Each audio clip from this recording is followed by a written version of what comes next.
The Fire Sermon. The river's tent is broken. The last fingers of leaf clutch and sink into the wet bank. The wind crosses the brown land unheard. The nymphs are departed. Sweet Thames, run softly till I end my song.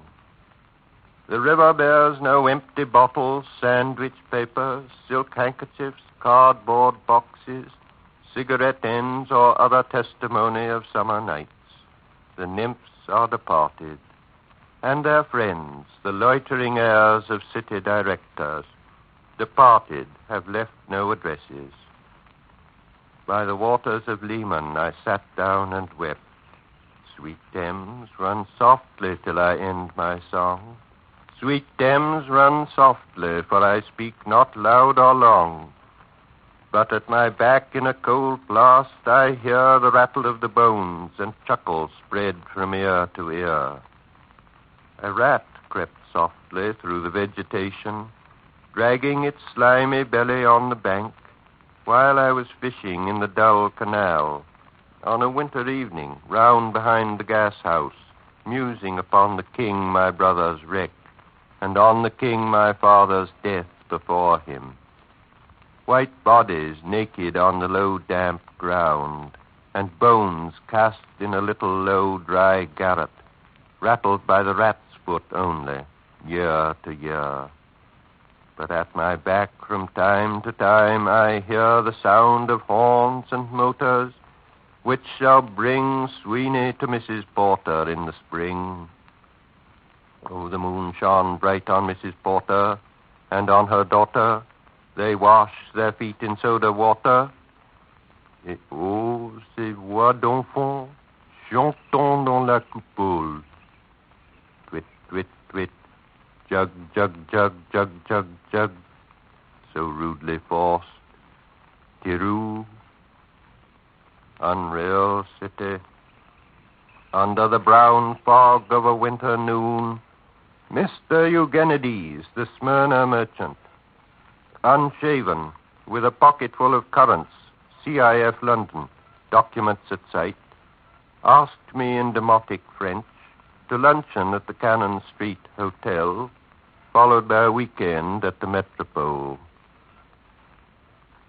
At the violet hour, when the eyes and back turn upward from the desk, when the human engine waits like a taxi throbbing, waiting, I, Tiresias, though blind, throbbing between two lives, old man with wrinkled female breasts, can see at the violet hour, the evening hour that strives homeward and brings the sailor home from sea, the typist home at tea time, clears her breakfast, lights her stove and lays out food in tins.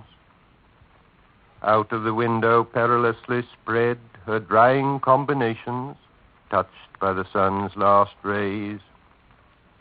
On the divan are piled, at night her bed, stockings, slippers, camisoles, and stays. I, Tiresias, old man with wrinkled dugs, perceived the scene and foretold the rest. I, too, awaited the expected guest. He, the young man carbuncular, arrives, a small house agent's clerk, with one bold stare, one of the low on whom assurance sits, as a silk hat on a Bradford millionaire. The time is now propitious, as he guesses. The meal is ended, she is bored and tired, endeavors to engage her in caresses which still are unreproved, if undesired. Flushed and decided, he assaults at once. Exploring hands encounter no defense. His vanity requires no response, and makes a welcome of indifference. And I, Tiresias, have forsuffered all enacted on this same divan or bed.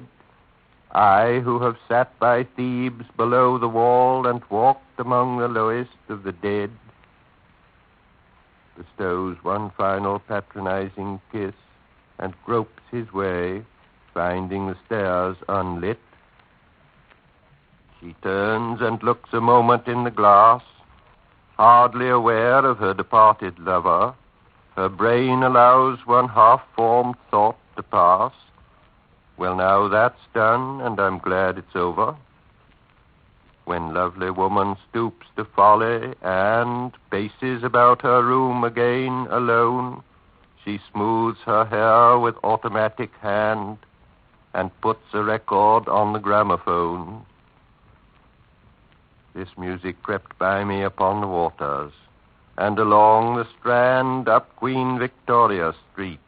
Oh, city, city, I can sometimes hear beside a public bar in Lower Thames Street the pleasant whining of a mandolin and a clatter and a chatter from within, where fishmen lounge at noon, where the walls of Magnus Martyr hold inexplicable splendor of Ionian white and gold.